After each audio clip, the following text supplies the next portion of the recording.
ओम प्राणदा पाणदाभ्याणदा प्रचोदा बरिवोदा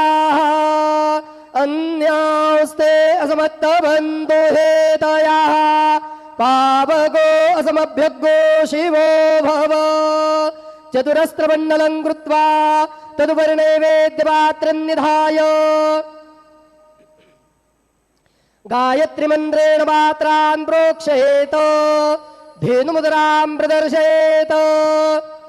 सत्यन्वरदेन परिखिञ्चामि नैवेद्यं निवेदयामि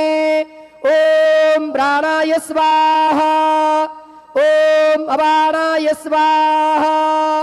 ओम व्यानाय स्वाहा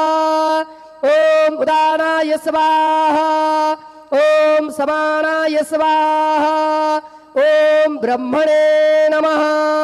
नैवेद्यमध्ये पानीयं समर्पयामि पुनर्नैवेद्यं निवेदयामि ओम प्राणाय स्वाहा ओम अपानाय स्वाहा ओम व्यानाय स्वाहा ओम उदानाय स्वाहा ओम समानाय स्वाहा ओम ब्रह्मणे नमः नैवेद्यं समर्पयामि हस्तप्रक्षालनं समर्पयामि मुखप्रक्षालनं समर्पयामि शेषोपचारार्थे प्रार्थनापूर्वकं नमस्कारं करोमि तथा च मंगल आरार्तिक्य दीपं दर्शयामि।